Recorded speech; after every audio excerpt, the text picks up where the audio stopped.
Cette vidéo est sponsorisée par Kitsu. Kitsu est une plateforme de collaboration pour studios d'animation et d'effets spéciaux. Avec Kitsu, vous pouvez communiquer facilement avec votre équipe comme si vous étiez dans la même pièce, que ce soit en tant qu'artiste pour envoyer votre travail à la fin de la journée, pour planifier et assigner les tâches si vous êtes à la supervision ou à la production, ou même pour suivre l'avancée du projet en tant que client. Kitsu vous permet de suivre les différentes versions d'un plan, de comparer plusieurs étapes en vidéo côte à côte, mais aussi d'annoter et commenter les plans fournis par l'équipe pour indiquer les corrections à faire notamment. De nombreux studios et écoles d'animation utilisent déjà Kitsu pour communiquer plus efficacement et raconter des histoires toujours plus passionnantes. Vous trouverez toutes les informations sur leur site avec le lien en description. Merci à Kitsu de soutenir mon travail et d'encourager le partage de connaissances autour des métiers de l'image et de l'animation. Dans cette vidéo, je discute avec Jérôme Mouscadet qui est réalisateur de séries d'animation. Il a notamment travaillé sur les séries Code Lyoko, Heidi ou Maya l'abeille par exemple, et il est également cofondateur du studio Dada Animation, dans lequel il travaille sur de nombreux projets, notamment en ce moment sur l'adaptation d'une bande dessinée qui s'appelle Mekaniki. Et on va donc discuter de réalisation de séries animées, de différences avec le long métrage, et aussi du développement graphique et narratif de projets. Salut Jérôme, enchanté et merci d'être là pour partager ton expérience et justement ton travail à Dada Animation. Donc juste pour mettre un petit peu de contexte, en gros, le studio m'a contacté pour faire quelques interviews vidéo comme ça pour discuter justement du studio et des projets en particulier qui sont faits là-bas. Donc on va se focaliser à mon avis déjà un peu sur ton parcours, donc les différentes choses sur lesquelles tu as travaillé et surtout faire un focus sur comment le studio a été créé et aussi sur Mekaniki, donc un projet en Super. développement en ce moment, histoire de voir un peu comment tout ça se construit. Donc peut-être déjà te présenter un petit peu, expliquer qui tu es, et puis peut-être commencer un petit peu sur ton parcours. Super. Merci Benjamin de me recevoir déjà et de recevoir les gens de Dada. Moi donc je m'appelle Jérôme Muscadet et je suis réalisateur d'animation et de séries d'animation depuis assez longtemps. En fait, j'ai eu la chance de commencer avec une série qui s'appelait Garage Kids à l'époque et qui est devenue Code Lyoko. Mhm. Donc j'ai eu la chance parce que ça a été un gros succès et puis c'est devenu un peu culte aujourd'hui. Et j'ai réalisé donc les 97 épisodes, enfin les 95 épisodes de, de, de la série. Ça a été une super aventure. Et puis en plus, comme Code Lyoko, il y avait deux techniques Mhm. utilisées qui étaient d'un côté la 2D pour le monde réel et de l'autre la 3D pour le monde virtuel. J'ai très vite appris les deux techniques et Ouais. les deux m'ont intéressé. Et j'ai vu très vite les qualités et les défauts de chaque technique et ce qu'on pouvait en faire. Après, j'ai enchaîné dans plusieurs studios français pour d'autres séries. J'ai fait une adaptation de Lou pour Goen. Du coup, c'était pour Moonscoop, qui avant s'appelait Antéphine. Puis ensuite, donc, j'ai enchaîné sur Lou, avec Goen. Puis j'ai réalisé une série qui s'appelle Sherlock Yak, pour TF1, chez Mondo TV. Et enfin, je suis rentré dans une société qui s'appelait Studio So Animation, Mhm. qui était une filiale d'une société belge, d'une maison mère belge, et dans laquelle j'ai pu réaliser une nouvelle adaptation du roman de Johanna Spyri, Heidi, basé sur une nouvelle adaptation graphique de la série de Takahata et de Miyazaki, mais avec toute une réécriture et puis un travail et en 3D complète. Puis j'ai réalisé une série aussi au sein de Suiosan, une deuxième saison de Maya l'abeille. Puis j'ai de nouveau réalisé du Heidi. J'étais à la fin de mon parcours chez Suiosan, le directeur artistique du studio. Euh, donc là, je voyais passer tous les projets évidemment. Et enfin, il s'est trouvé que le studio sur animation a été fermé. Enfin, sa partie studio a été fermée à Paris. Et en fait, chez Studio sur Animation, j'ai eu la chance de travailler avec 5 personnes, dont un producteur exécutif, un directeur de l'innovation, enfin un directeur technique à l'époque, un CJSUP, etc. Et tous ces gens-là, euh, on a décidé en fait de profiter de la fin de Studio Soir d'animation pour monter notre studio d'animation. Et pourquoi? Parce que on était convaincus par l'apport des nouvelles technologies au service de la qualité des projets. Et ces nouvelles technologies, ce sont plutôt les moteurs temps réel du Ouais. jeu vidéo qui sont arrivés dans le monde de l'animation, Ce sont l'intelligence artificielle, ce sont tous les outils qui permettent de gagner en productivité et donc en qualité. Parce que, en fait, je vous donne un exemple, la saison 2 de Heidi, réalisée chez Studio sur l'animation, c'est un peu ça qui nous a mis le pied à l'étrier. Tout le storyboard a été fait grâce à une plongée en VR, puisqu'on avait tous les assets, tous les éléments de la série. Donc, par exemple, on pouvait mettre un casque VR et plonger dans le chalet de grand-père. Et on pouvait déplacer les personnages, donc déplacer grand-père, déplacer Heidi, les mettre autour de la table et profiter et prendre une photo qui était directement. Donc, on a développé toute une mécanique qui était directement envoyée sur Toon Boom, qui est un logiciel de storyboard, et ça nous permettait en fait d'éviter des erreurs fréquentes en 3D, de ce qu'on appelle les erreurs de relation size, donc de taille, de distance. Et donc, on a gagné beaucoup de temps et de qualité. Et donc, on s'est dit, l'utilisation de la VR, donc déjà du moteur temps réel, puisque c'était sur Unity, va nous permet, et c'était prouvé par cette saison 2 de Heidi, de gagner beaucoup de temps. Et donc, il y a et de gagner beaucoup de qualité, du coup. Parce qu'on pouvait remettre l'argent économisé dans des retakes. Le mot retake, c'est le grand mot de l'animation, mais dans les corrections idiotes, on pouvait remettre cet argent ailleurs. Et donc ça nous a dit, oh là, il y a quelque chose qui se passe. Utilisons tous ces outils pour faire une boîte d'animation nouvelle génération, on va dire, un studio d'animation nouvelle génération. L'utilisation de ces outils, ça nous permet une autre chose aussi, c'est que on peut décloisonner l'animation.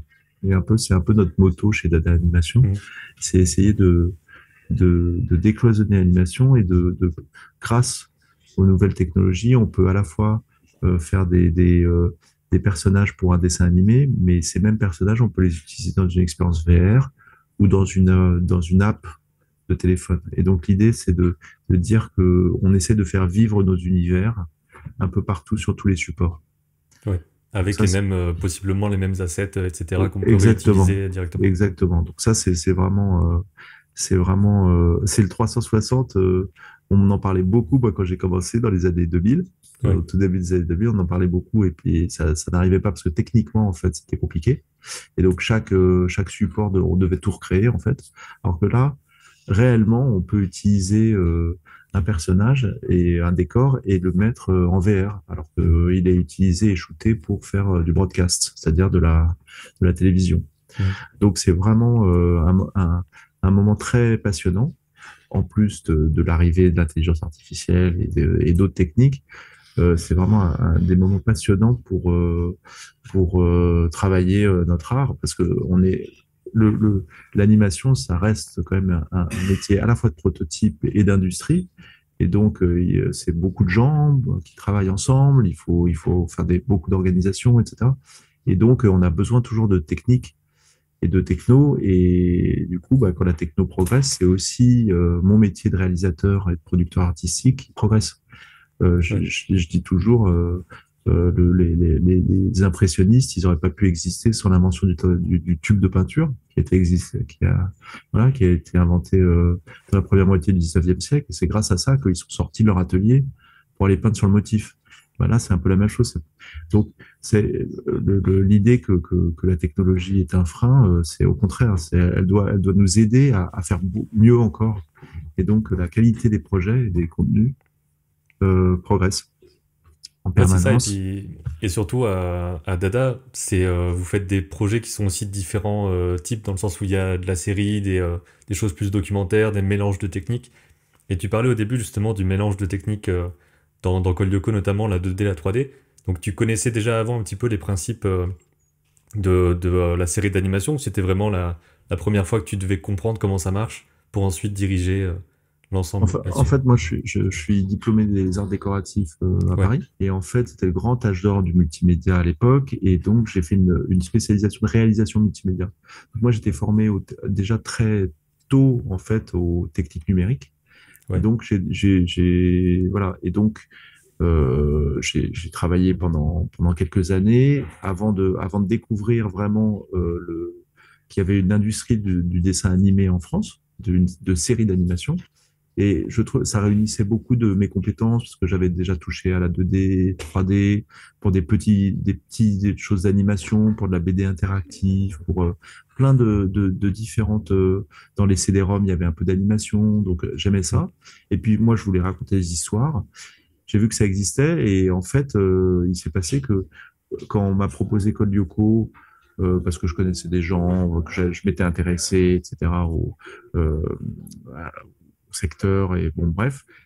Là, vraiment, vraiment, j'ai pris un copain qui, lui, était réalisateur de dessin animé. Je lui ai dit, bon, bah, comment on fait maintenant? Voilà. Ouais. Et donc, je me suis assis et j'ai tout noté pour savoir comment on faisait, en fait, parce que la série d'animation, c'est un métier très particulier.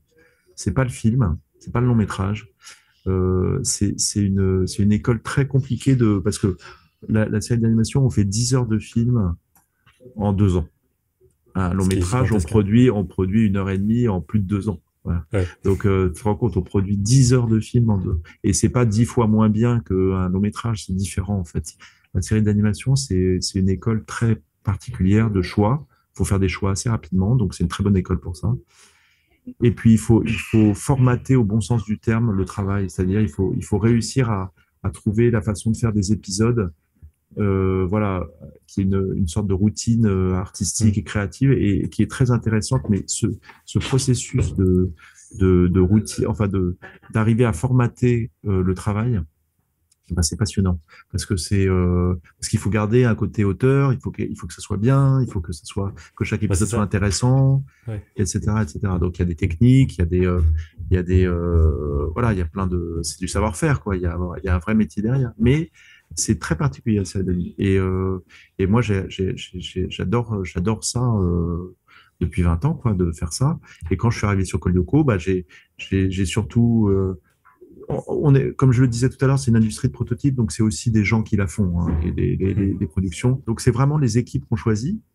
Et donc quand tu as des bonnes personnes qui travaillent avec toi, déjà c'est bien, tu vois, un bon assistant ou une Ouais. bonne assistante réalisatrice ou réalisateur, des bons storyboarders, des bons animateurs, enfin des superviseurs de postes qui sont forts, etc. Alors tu apprends avec les années, tu te crées une famille créative de gens avec qui tu Ouais. travailles, avec qui tu aimes bien travailler, etc.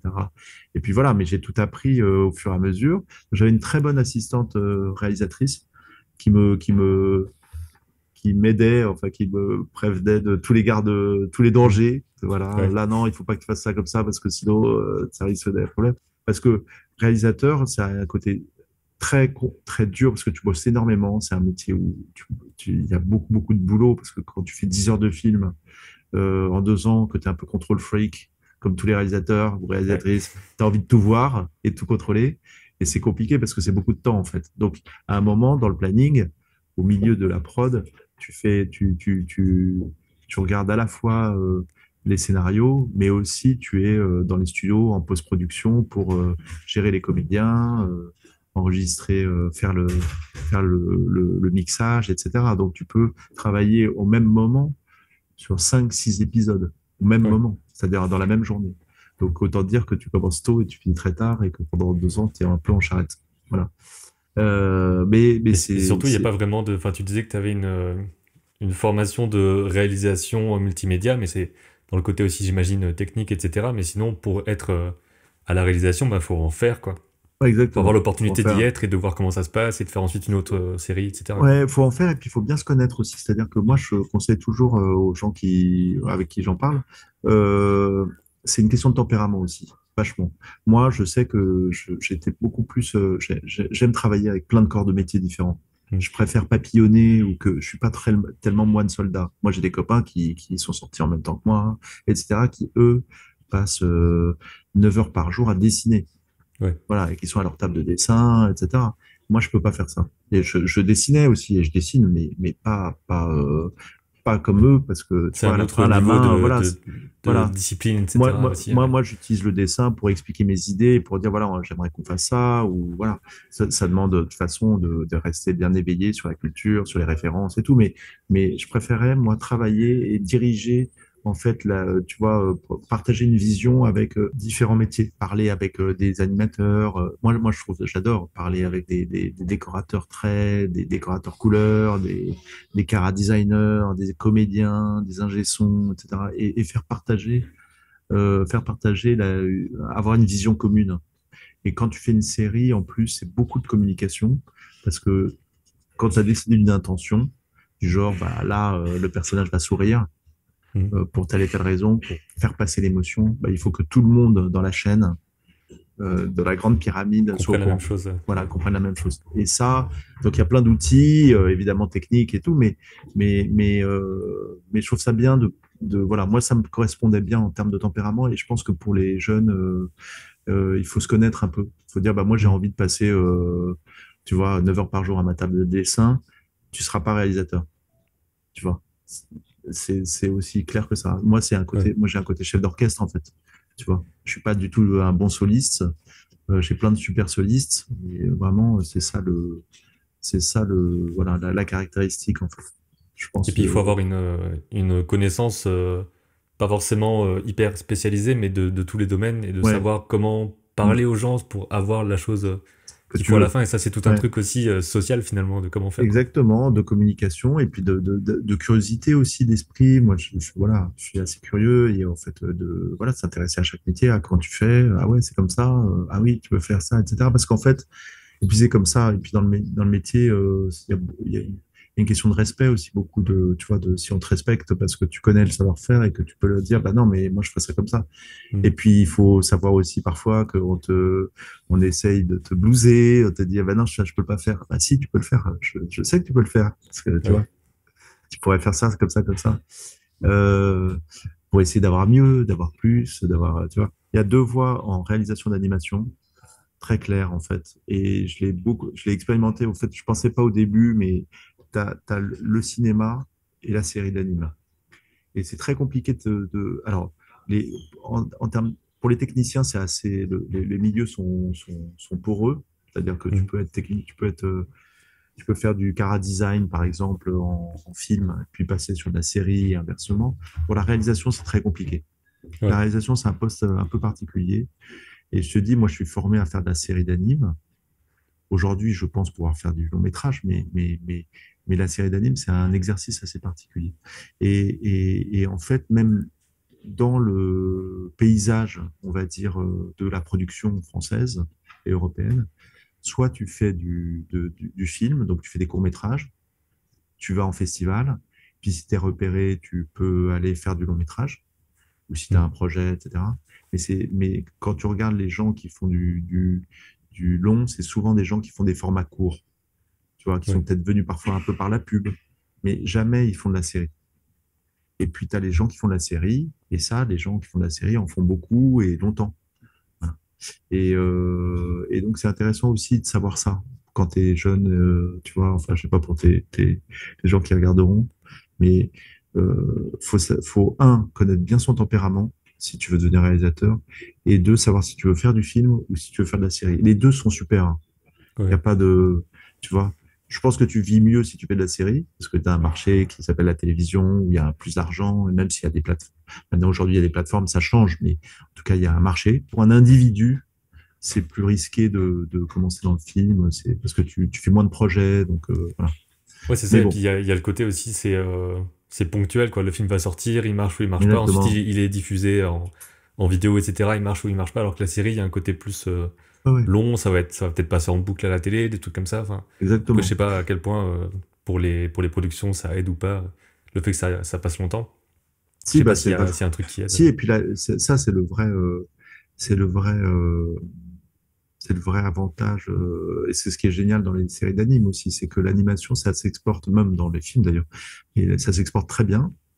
Mm. C'est-à-dire que, pourquoi aussi? Parce que les enfants, ils voient pas d'où ça vient. Ouais. En fait, moi, j'ai mis très longtemps, je sais pas, j'ai dû avoir 20 ans quand j'ai compris que Scooby-Doo était américain, quoi. Ah Et en ouais. fait, on s'en fiche quand on est enfant, quoi. Donc, c'est très facilement exportable.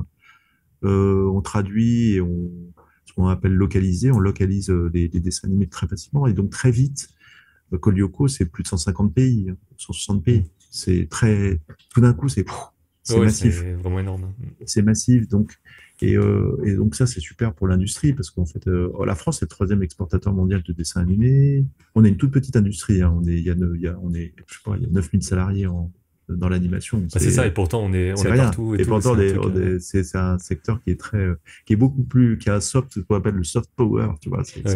il y a une résonance énorme alors que bon, on est tout petit. C'est pas beaucoup les boîtes sont toutes petites. Voilà, c'est marrant. Donc, Ouais. mais c'est cool. Et puis, on forme beaucoup de jeunes diplômés vachement formés, bien formés, tu vois, qui sont des bons, etc. Et tout. Donc, c'est, euh, ouais, c'est un secteur sympa. Et juste pour le côté, donc on parlait de les enfants voient pas, etc. Mm. D'où vient la série. Est-ce que tu as un avis un petit peu sur le côté 2D, 3D, justement pour les séries jeunesse notamment, parce que j'ai l'impression, enfin, il y a pas mal de séries 3D maintenant, il y a encore beaucoup de 2D aussi, mais il y a une sorte de changement comme ça, et j'ai l'impression parfois que les plus jeunes sont plus happés par le côté 3D, et c'est un truc que j'arrive pas vraiment à m'expliquer, je sais pas si c'est le même ressenti ou pas. Juste visuellement, Je- j'ai l'impression qu'ils accrochent moins. Enfin, en tout cas, quand j'ai essayé de montrer des choses en 2D, des fois Ah ouais, à des plus petits, il y avait ce côté. Enfin, ils trouvaient ça bizarre par rapport à la 3D ou des choses comme ça. Tu vois, c'est c'est un vrai. truc que moi, j'ai pas du tout Non, moi comme non plus, j'ai ressenti pas parce que du je tout parce préfère que la 2D au global. Mais ouais, j'adore la 2D, j'adore encore la 2D. Je trouve ouais, que pareil. Ouais. la 2D, il y a une magie que même la plus belle 3D n'arrive pas à trouver. Il y a une sorte de merveille, d'une poésie, d'un Ouais. dessin qui bouge, qui est extraordinaire. Euh, non, en fait, ce qui est intéressant pour les deux techniques ont des qualités et des défauts. Comme je disais, la 3D, si tu veux, c'est intéressant pour la série parce qu'une fois que tu as fabriqué l'animation et si tu es bien organisé, tu peux banquer, tu Mm. peux avoir des banques d'animation, enfin, tu peux faire de la réutilisation. Donc, pour faire du volume, tu vois, c'est quand même c'est quand même Ouais. très pratique, en fait.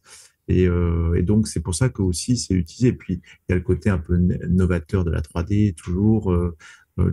Tu peux bouger les caméras facilement. C'est comme des plateaux de cinéma, en fait, la 3D. La 2D, moi, ce que j'aime bien, c'est que tu peux avoir tous les styles. Et tu Mm. peux avoir des styles graphiques très différents et très marqués, très radicaux, etc. Et en fait, je pense que les enfants, ils aiment bien. Euh, je- c'est une question de cohérence en fait de projet. En fait, c'est est-ce que la forme et le fond sont bien reliés? Mais tu Mm. vois, je pense que les Simpsons, personne ne met en doute. Tu vois, personne ne se dit ça Ouais. devrait être en 3D. Tu vois, d'autres, mais moi les deux, moi j'adore les deux. Hein. J'adore les deux. Et puis aujourd'hui, on va de plus en plus faire des techniques mixtes quand on Faire le voit mélange, ouais. Spider-Verse, tu vois, où en fait, est-ce que c'est la 3D, est-ce que c'est la 2D? Bon, c'est la 3D, mais si tu veux, il Mais y a c'est bien caché tellement, des fois. Ouais. voilà, il y a tellement c'est tellement, il y a tellement de couches que tu sais plus trop si c'est la 2D, la 3D. Moi, j'aime bien ça. J'aime bien quand finalement on se dit, mais Ouais, c'est le quand on rendu oublie, tu vois, d'abord, et ensuite on voit ce qui se passe pour le faire, quoi. comment c'est fait. Et d'ailleurs, ça fait de bonne transition avec Mechaniki, Ouais, justement, j'allais y venir. qui est un de nos projets phares. En fait, nous, chez Dada, on est un studio qui travaillons à la fois pour d'autres personnes, d'autres producteurs, mais on est aussi producteur. Et donc, qu'est-ce que ça veut dire producteur? C'est créer des IP, des propriétés, des héros, des histoires, des belles histoires, et proposer ces histoires et ces univers aux chaînes de télé ou aux plateformes. Voilà. Et donc, dans ce cadre, on adapte avec une on co-développe en fait avec une société qui s'appelle Squarefish, qui est un studio belge, très sympa. Une adaptation, on adapte ouais, une BD, une bande dessinée qui était au départ un webzine qui s'appelle Mechaniki Mm. et qui a été édité aussi après dans une première maison d'édition et là qui va être réédité dans une grande maison d'édition. Donc c'est une BD qui suit vraiment son cours. C'était en fait au départ c'était un webzine en 38 épisodes et puis deux tomes de BD. Et puis là je sais pas exactement quel va être le format de la nouvelle édition. Mais en tout cas c'est une BD pour laquelle on a eu un coup de cœur avec Valentin, donc le producteur de Squarefish. Qui raconte l'histoire de Nikki Hano, une jeune fille de 16 ans qui se retrouve, qui est sur une planète et puis elle se retrouve à toucher une matière un peu particulière qui va faire qu'elle se mécanise au fur et à mesure de l'histoire et elle se rend compte elle est en fait dans un monde dominé par des robots qui veulent, eux, mécaniser tout, Ouais. l'univers et supprimer l'organique de l'humanité. Et donc, elle va devoir combattre cette dictature incarnée par un personnage qui s'appelle le Visage pour vaincre et à la fin choisir entre son humanité souffrante, parce qu'on souffre quand on est un peu humain, enfin, il y a des problèmes, et son côté robot ou sans souffrance, mais est-ce que c'est bien? Voilà. Ouais. Donc, donc c'est c'est une super saga. C'est sur c'est de la SF, c'est de la science-fiction, c'est pour 13 ans et plus. Euh, et c'est vraiment super. Et moi, j'y crois à fond. Pourquoi? Alors, c'est un défi de prod, on va en parler, mais en tout cas, artistiquement, j'y crois à fond parce qu'en fait, euh, le secret, attention au secret, le secret, je pense, des œuvres réussies, c'est quand c'est quand la thématique de fond, quand le fond et la forme sont extrêmement liés. D'accord. Ouais. Euh, je crois que c'est Victor Hugo qui disait le fond, non, la forme, c'est le fond qui remonte à la surface. Mm. Et c'est vraiment ça. Et quand tu as une œuvre qui te permet ça, quand tu as une thématique qui te permet ça, euh, c'est c'est euh, c'est déjà 80% du chemin. Et là, en fait, la thématique de Mechanic, c'est la transformation du corps à l'âge adolescent. Et les questions d'identité, de genre, l'amour, le sexe, etc.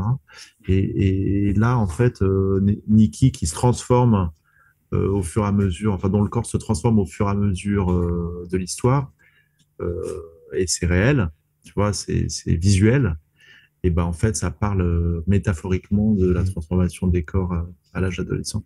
Et pour ça, je pense qu'il y a une vraie, voilà, c'est vraiment puissant comme Ouais. histoire. Donc on a fait donc c'est très compliqué. Je vais parler un tout petit peu graphisme, mais voilà, c'est compliqué d'adapter une Oui, œuvre c'est justement le parce truc qu'on, de. On en a ouais, déjà parlé dans des interviews, par exemple, sur le petit Nicolas, avec le côté très bien sûr. simplifié des livres. Et il faut le réussir à le mettre en Ah, volume. Et c'est t'avais tout parlé un avec défi, en qui? T'avais fait. parlé avec Pascal? Non. C'était avec Juliette Laurent, qui a D'accord. supervisé l'anime.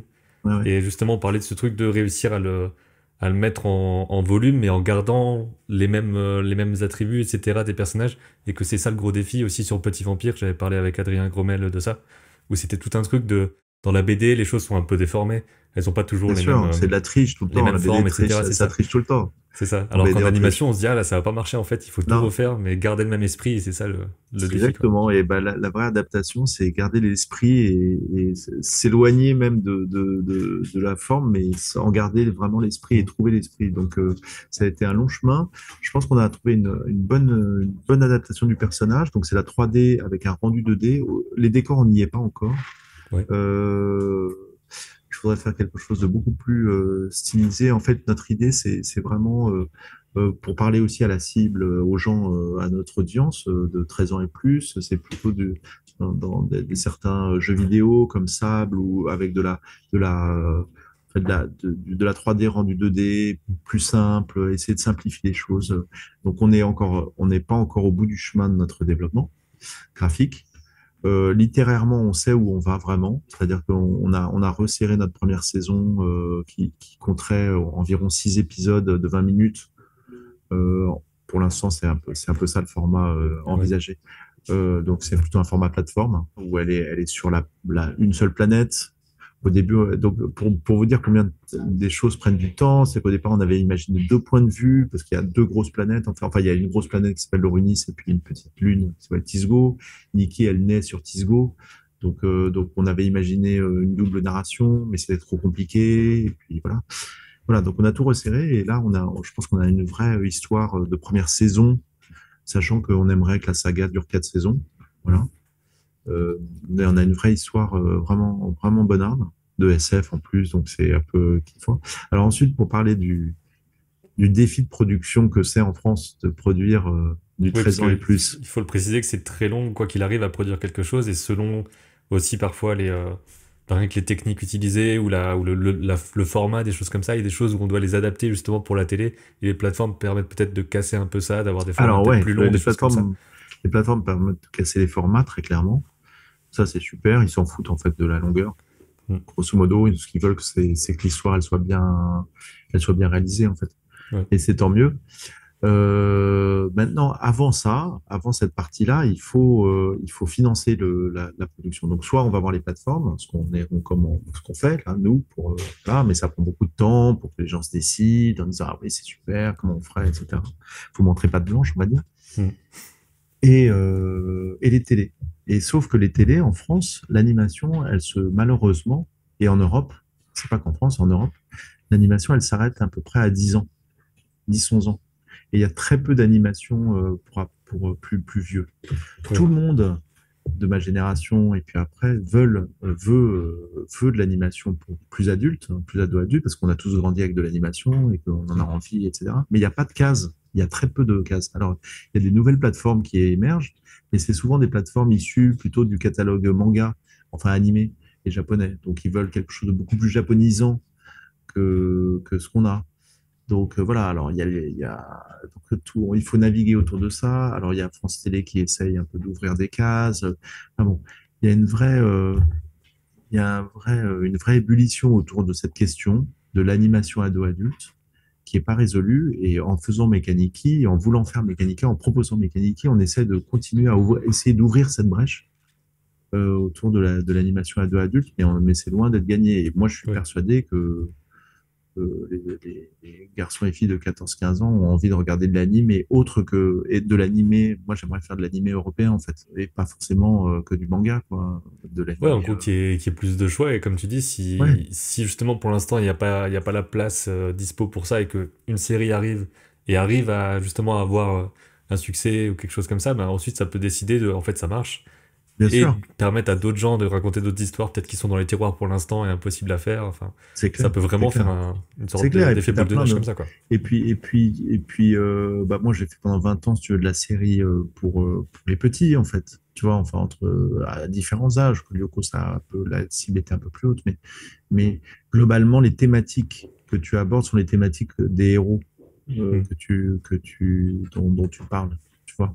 Et donc, bah, si tu parles d'enfants de troisième, enfin d'adolescents, de jeunes adolescents de troisième, bah, il faut que voilà, ou d'enfants de plus jeunes et tout. Donc, les thématiques sont liées, tu vois. Là, Mekaniki, on parle d'amour homosexuel, on parle de questions sur l'identité, sur le genre. Et ça, c'est plus vieux, quoi. Mm. Tu peux pas, voilà, tu peux. Et si jamais on nous disait, bah, tu peux rajeunir ta cible, moi je veux le faire, mais tu veux rajeunir ta cible, je dirais non, c'est pas possible, parce que ça Ouais. marchera pas, tu vois. Ou c'est un autre projet, en fait. Oui, c'est ça. Et d'ailleurs, est-ce qu'il y a enfin, je sais pas, des exemples ou des choses comme ça que tu as eu où justement tu as dû adapter une histoire une histoire ou un graphisme par rapport à là où ça allait être diffusé ou des trucs comme ça? Ou alors c'est vraiment, ça a toujours été bien adapté à là où ça allait être montré et t'as pas eu besoin de faire trop de changements dans tes projets? Écoute, j'ai eu la chance de. Enfin, c'est pas. Là, pour le coup, c'est du savoir-faire. C'est-à-dire qu'en fait, tu discutes très vite avec les chaînes de télévision. Quand tu commences un projet qui est financé, enfin, sur lequel une chaîne de télévision a dit, OK, voilà, as une première partie de développement, enfin, Mhm. le développement, et puis ensuite, tu rentres en production. Et normalement, si tu fais bien ton travail au développement, voilà, tu adaptes exactement la direction artistique et puis l'écriture à ce que tu vois, à ce que souhaite la chaîne aussi en termes Mhm. d'audience, toucher comme audience. Mais j'ai jamais eu l'exemple voilà, d'une série où c'était beaucoup plus vieux et puis je devais faire beaucoup plus jeune et je crois que Ouais. j'aurais dit non, en fait, tu vois, parce que c'est pas jouable, en fait, Oui, c'est après une il faut autre tout série, refaire, quoi. quoi, finalement. Faut tout refaire, quoi. Tu vois, enfin, c'est pas la même série. Si tu veux. C'est comme si tu dis, tiens, je vais faire du Last Man pour les 7-8 ans. Non, Mhm. en Ouais. fait, non. Et voilà, donc là, on est en pleine discussion avec plusieurs acteurs et partenaires potentiels pour Mekaniki. Et, euh, et j'espère que très vite rentrer dans cette phase de développement avec un partenaire. Mhm. Voilà.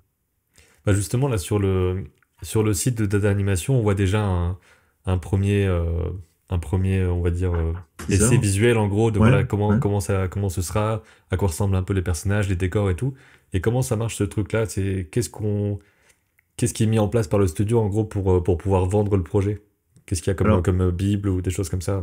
alors, on a un dossier de vente, en fait, qui est, enfin, c'est une bible de présentation Hmm. qui reprend de façon synthétique et en résumé en fait les points principaux du projet. Tu vois que l'idée que ce soit un animé européen, que ce soit pour 13 ans et plus.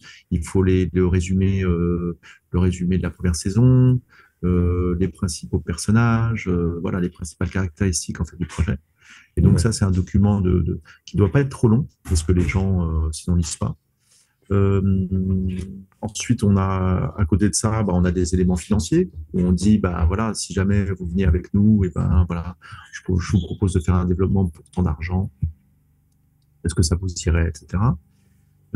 Et puis on a ce teaser, trailer en fait, qu'on avait fait à l'occasion du Cartoon Forum, qui est un salon professionnel, une réunion professionnelle de tous les partenaires potentiels européens. Donc il y a des Ouais. diffuseurs, des producteurs, etc. Qui a lieu à Toulouse là bientôt d'ailleurs. C'est dans le 18 septembre, là, la prochaine édition. Et on l'avait montré et en fait on avait eu des retours et c'est aussi avec ces retours-là, c'est-à-dire le marché fait des retours et c'est face à ces retours aussi qu'on a redéveloppé nous littérairement, éditorialement et voilà. Mais on est assez content déjà de ce qu'on a en termes Mm. artistiques, mais je sais bien que si tu veux, si un partenaire rentre dans la boucle, bah, il va falloir. Et puis moi, je veux aller plus loin dans comment on fabrique les décors, comment tu vois, comment Ouais. ça bouge, etc. Pour vraiment en fait, le développement, ça sert aussi comme à faire un mini prototype de production pour dire, bah voilà, tu vois, si je fabrique, par exemple, on pourrait dire, on va fabriquer 2 minutes d'un épisode. On peut storyboarder tout l'épisode et puis en fabriquer 2 minutes. Et comment ça se passe? Tu vois, et Ouais. voir vraiment en production, en fabrication, comment ça se passe, les problèmes qu'on rencontre, les solutions qu'on y apporte, etc. Et d'ailleurs, ça, je sais pas trop. Je sais que sur les films, il y a beaucoup les régions qui sont impliquées dans le financement, etc. Est-ce que c'est le cas aussi en Dans télé? les C'est vrai que j'ai séries? jamais fait Ah oui, oui, attention à oui. ça. Ouais. Ouais. Complètement, complètement, complètement. Les séries, en fait, pour monter une série, il te faut un partenaire diffuseur. Moi, je te parle de la France, hein. Ouais. Donc, tu as un partenaire diffuseur. Donc, mettons, tu as TF1 ou France Télé ou M6, enfin Gulli, ou voilà. Tu as un partenaire diffuseur. Ensuite, tu as une part qui est amenée par le CNC, qui est le Centre national du cinéma, qui est financé en fait par toutes les chaînes de télé, Mm. voilà. Tous, sans exception. Enfin, toutes celles qui ont des obligations, et les plateformes aussi. Donc, Netflix participe à ce. Donc, tu as un diffuseur, le CNC.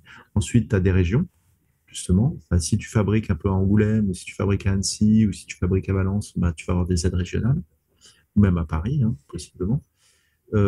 Puis tu as du crédit d'impôt, puis tu as des distributeurs. Par exemple, tu as un distributeur qui dit bah, il y a des boîtes dans le métier dont le métier, c'est de diffuser, de vendre partout dans le monde. Il faut bien des agents, des gens qui aillent vendre dans les marchés en disant bah voilà, j'ai 6 épisodes de Mechaniki, est-ce que ça t'intéresse? C'est pour 13 ans et plus, etc. Et tu vends à l'épisode un prix, voilà. Et donc avec tous ces acteurs-là, distributeurs, chaînes de télé, régions, CNC, plus un peu de crédit d'impôt, tu montes ton financement. Et là, tu fabriques ta scène. Et de ton côté, donc comme la série là est en cours de développement, est-ce que tu travailles sur d'autres projets du studio en même temps? Est-ce que tu dois Plein, avoir plein plein, de... plein, Voilà, chapeauter plein de choses en même temps, j'imagine? plein. Donc, on a plusieurs projets sur le site internet. Il y a des projets en développement. Donc, par exemple, Ouais. là, on vient de livrer un développement pour Canal+ autour de Pif et Hercule, qui sont des vieux héros Mm. que les moins de 20 ans ne connaissent pas. On fait ça, on travaille pour un producteur où on fait des gros teasers. On a une autre série en développement qui s'appelle French Pâtisserie que j'aime beaucoup, un documentaire animé sur les spécialités pâtissières. Mm. Euh, on a plein de projets et à chaque fois, il faut pousser les projets auprès des diffuseurs ou alors c'est des clients. Et donc, pour chaque projet, il faut déterminer une stratégie de production, ce qui est vachement passionnant. Tu vois, par exemple, pour 13 ans et plus Mechaniki, tu sais que ça va être les plateformes plutôt, que tu vas avoir certains partenaires. Pour Oui. quelque chose, on a un projet autour de petits personnages géniaux dans les nuages qui modèlent les nuages pour faire des nuages ressemblants. Tu ne le sais pas, mais en fait, quand tu vois un ours dans les nuages, c'est que ça a Mm. été Il a construit été par les designé. nébulons. Ouais. Ça a été modelé par les nébulons, et qui sont quatre petits personnages adorables. Et en fait, ça, tu vois, c'est pour les petits, c'est du preschool, et donc c'est une autre stratégie, c'est d'autres diffuseurs aussi. Tu vois, par exemple, la BBC, en Angleterre, elle est très spécialisée dans le preschool. Mm. Elle a une vraie tradition de preschool, donc c'est des gens qu'on va voir, tu vois, plutôt que plutôt qu'une chaîne comme Gulli qui, eux, font plutôt du cartoon ou du sitcom, de la comédie 8-10, tu vois, enfin 6-10, tu Ouais. vois. Donc, il faut bien connaître le marché pour savoir avec quel partenaire travailler et fabriquer, quoi. Donc ça veut dire que enfin, en gros, dans ta journée, tu peux passer d'une chose à une autre et Ah bah savoir que oui, là, oui, tel oui, ça. truc est en Ouais, train de ouais, se faire, des ouais, réunions à tel endroit, etc. Donc ça doit ouais, être quand ouais, même ouais, tout ouais, un planning aussi à ah gérer bah, finalement. tout à fait, tout à Ouais. fait. Bah là, avant de te parler, j'ai déjà traité deux, Ouais. enfin, j'ai déjà travaillé sur deux projets différents. Parce que on est en train, par exemple, tu vois, de faire un teaser pour un nouveau projet autour du recyclage. Et Mm. bah, ça, il faut le travailler. Et puis, comme moi, j'assure la production artistique du studio et la réalisation de plusieurs projets, bah, il faut toujours, tu vois, il y a peut-être toujours plein de questions, etc. Alors, dans tous les studios de production, tu as une partie production.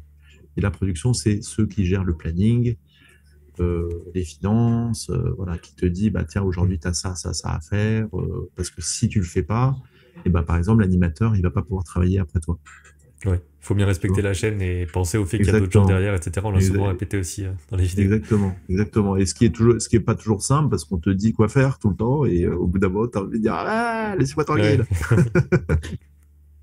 Mais bon.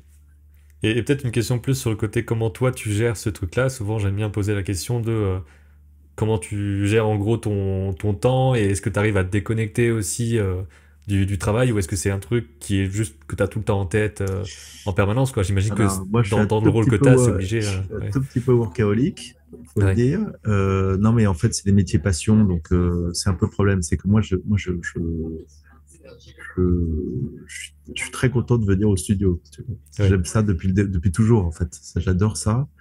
Et c'est une passion, donc moi, j'aime travailler et ça me demande pas beaucoup d'efforts. Enfin, alors, en fait, l'effort, il vient parce que c'est très chronophage. Mm. Et en fait, moi, je travaille beaucoup par jour, beaucoup d'heures, parfois le Ouais. samedi, parfois le week-end, souvent le week-end. Et c'est pas toujours facile à concilier avec une vie de famille. J'ai trois enfants, tu vois, et tout. Et donc, il faut être assez discipliné. En fait, c'est un peu une réalisateur, et notamment de séries d'animes. Il y a un côté un peu moine soldat aussi, tu vois. C'est un peu, faut avoir une certaine discipline. Voilà, parce que tu te lèves tôt et tu te couches tard pour Mm. travailler, quoi, aussi, et beaucoup. Moi, j'aime ça, mais c'est quand même très engageant, en fait, comme métier, parce que Ouais. on te pose, en fait, on te donne beaucoup de pouvoir, parce que tu dois partager une vision, et donc c'est quand même assez, parfois un peu flippant, parce que, Mm. tu vois, il faut l'avoir, la vision, et parfois tu sais pas, tu vois, et tu Ouais, on dis, va bah, te poser des zut, alors, questions, il faut savoir voilà, quoi et il faire faut quoi. savoir qu'à répondre. Et donc, avec l'âge et l'expérience, tu sais que cette question auquel tu n'as pas la réponse, bah, tu pourras y répondre dans quelques semaines quand d'autres éléments de la prod auront avancé, tu vois. Mm. Donc, tu y vas progressivement, et puis, si tu es entouré des bonnes personnes, que tu partages les bonnes références aussi, c'est beaucoup une question de culture. Tu dis, ah bah tiens, on pourrait faire ça comme dans un tel truc. Ah, t'as vu dans Spider-Verse, ils ont fait comme ça, donc on pourrait faire ça, tu vois. On pourrait essayer de faire comme ça. C'est beaucoup un partage de références. Ouais. Donc voilà, et donc tu y arrives et c'est pas trop flippant, mais parfois tu es un peu tout seul. Et puis si jamais ta production dérape, c'est-à-dire que tout le monde est en retard, etc., là Mm. tu es tout seul au monde. C'est horrible. Bah Tout le ouais, monde t'en forcément, veut, c'est tout le monde t'en au-dessus, on va veut, te demander des comptes à toi quoi. voilà, voilà, tout le monde t'en veut. Donc l'équipe en dessous, elle est énervée parce que tu lui demandes des heures supplémentaires pour rattraper le retard, Mm. etc. Donc, il faut vraiment. C'est pour ça que, en fait, c'est un métier où. Enfin, réalisateur, c'est un métier où c'est, c'est un marathon. Ça, tu vois, il faut doser l'effort, mais il faut être très constant, en fait, dans Mm. l'effort. Tu vois, c'est pas du tout un métier où. Alors, et c'est pour ça que je te dis, c'est la série d'animes. Ça, c'est un truc très particulier. Si tu fais de la pub ou de la cinématique de jeu, tu vois, c'est très très court et c'est de la Ouais. charrette pendant 2 mois et puis C'est après intense, voilà, c'est c'est ouais. super intense et après tu peux prendre 6 mois de pause, tu vois ce que je veux dire? Mm. Moi, c'est pas du tout comme ça le métier, c'est très linéaire, c'est très intense mais très linéaire. Et moi, je connais des storyboarders ou des gens qui ont voulu être réalisateurs parce que c'est un peu, tu vois, c'est assez prestigieux. et qui ont fait une série et qui n'en dit plus jamais, hein, Oui, tu bah, comme vois. tu disais, il faut que ça corresponde aussi Faut à que ce qu'on veut ça faire et de colle, toute ouais. façon et tout. Ouais. Puis voilà, et puis de capacité de travail aussi, de temps. C'est pas c'est pas un mythe, hein, c'est beaucoup, beaucoup de temps. Ouais. Beaucoup de temps. Voilà. Puis, comme tu sais, enfin, moi, je veux dire que dès que tu commences à dessiner ou que tu fais une image, bah, plus tu mets de temps, mieux c'est, quoi, en fait. Bah, c'est ça, tout Souvent. en sachant à quel moment arrêter, parce que là, il y a les contraintes de, Exactement. ben, on a tant de budget, etc.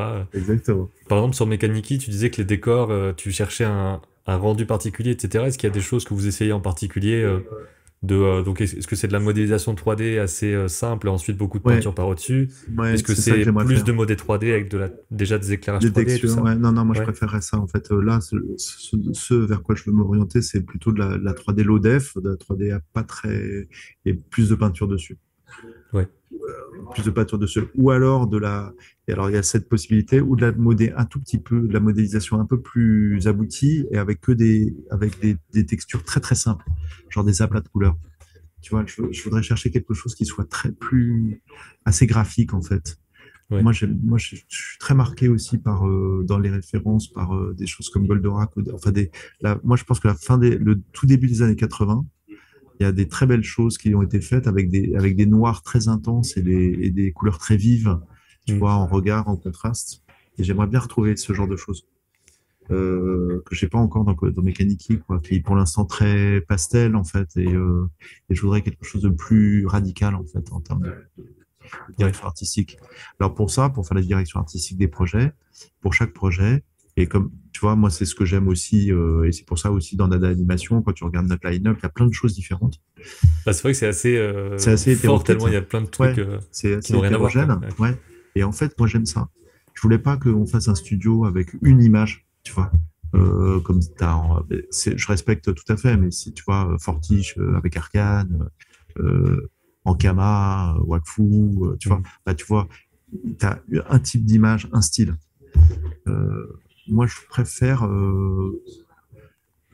que chaque projet trouve sa vérité. En fait, chaque projet a sa cohérence interne, en fait, a sa vérité, et quand arrives à bien développer les projets, en fait, il t'échappe. C'est ça qui est super. Mais Ouais. bon, ça, c'est un autre truc. Mais l'idée, c'est que moi, j'aime bien trouver un auteur graphique ou des auteurs graphiques et des auteurs littéraires pour chaque projet qui correspondent. Voilà. Donc, par exemple, tu vois, French Pâtisserie, on avait comme idée quelque chose de très chic. French Pâtisserie, tu vois, un Hmm. peu élégant, élégance de graphisme, etc. Et donc, je suis allé chercher un auteur graphique, Julien Bissat, qui est super, qui est très dans le cartoon moderne. Le cartoon moderne, c'est tout ce mouvement d'animation artistique des années 60, Ouais. très, très fin, avec, tu vois, un peu à la Mister Magoo de l'époque, qui s'est fini jusqu'à la Panthère Rose, mais même les Disney de cette époque reflètent ça. C'est Marie Blair, c'est très fin comme graphisme. Et donc j'avais envie de ça. Donc, et adapté à la 3D. C'est pour ça qu'on est allé vers ça.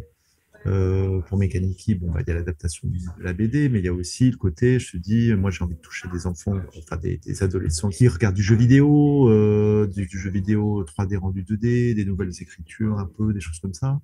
Voilà, pour d'autres projets, pour Nébulon, je voulais quelque chose de beaucoup plus cotonneux, plus rond. Donc on a Hmm. été chercher un auteur qui est différent. Et en fait, moi, ça me plaît beaucoup en fait que chaque projet. Alors, je fonctionne en tant que directeur artistique, et je fonctionne par mood board. Ouais. Donc au début du projet, tu fais un mood board. Donc, tu réunis les images voilà, sur la direction artistique, en fait, la direction vers laquelle tu veux aller. Et après, tu engages un auteur graphique pour dire, bah voilà, j'aimerais ça, est-ce que tu peux, autour de ça, etc. Là, je travaille sur un projet de film, pour le coup. Euh, je voudrais faire quelque chose de très kawaii, très pop, très, très Hmm. rond, très mignon, très petit.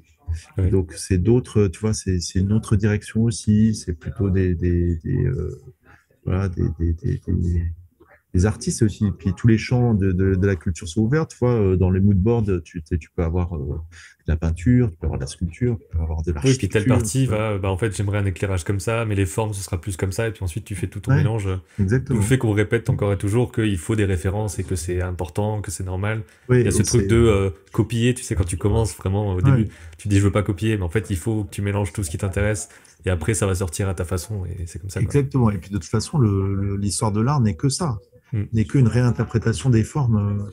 Et donc, il faut au contraire bouffer le maximum de choses, le plus de films, le plus de bouquins, le plus d'expositions et tout pour pouvoir discuter avec les Voilà. gens avec lesquels tu travailles, quoi. Tu vois, pour pouvoir faire ces mood boards, il faut avoir vu plein de choses, il faut et continuer et continuer. Et puis c'est ça qui est le kiff.